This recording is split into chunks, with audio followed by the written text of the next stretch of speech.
ये गाय इतनी गरीब थी कि मुन्ना का पेट भरने के लिए बहुत मुसीबतों का सामना करना पड़ता था। गाय अपना दूध पूरे गांव को पिलाती थी, लेकिन फिर भी कोई उसकी मदद नहीं करता था। गाय मुन्ना का पेट भरने के लिए गांव से दूर शहर में खाने की तलाश में जा रही थी।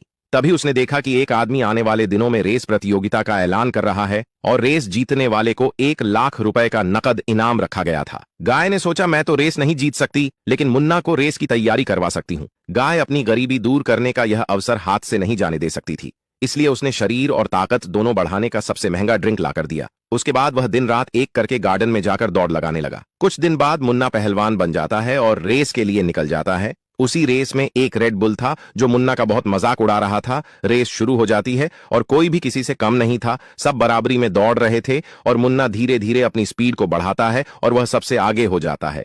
मुन्ना शुरुआत में ही हवा को चीरते हुए तेजी से आगे निकल जाता है। रेड बुल का बच्चा मुन्ना को जीतता हुआ देखकर सोची समझी चाल के तहत तैयार हो जाता है। उसके बाद वह सरसों से भरे झोले को शॉर्टकट रास्ते से लेकर चला जाता है और जिस रोड से रेस गुजरने वाली होती है उसी रास्ते पर वह सरसों फैलाकर चला जाता है। मुन्ना सरसों के ऊपर भी तेजी से दौड़ते हुए आ रहा था, तभी आखिर में फिसलकर गिर जाता है। अब रेड बुल आराम से उसे पीछे छोड़कर भागते हुए चला जाता है। उसकी साजिश काम कर जाती है और रेड बुल इस रेस का विनर बन जाता है। रेड बुल को जीतता देखकर लोग तालियां बजाने लगे, क्योंकि वो लोग पाकिस्तानी थे। तभी उसी भीड़ का एक आदमी स्टेज पर आया और बोला, जीत मुन्ना की ही है, क्योंकि मैंने सीसीटीवी में सब देख लिया है कि यह मुन्ना को हराने की साजिश की गई है, इसलिए यह अवार्ड और पैसा मुन्ना को दे दिया जाता है, क्योंकि वही इसका असली हकदार है। अगर आप लोग इंडियन हो तो मुन्ना के लिए लाइक करके कमेंट में आई लव मुन्ना लिखो।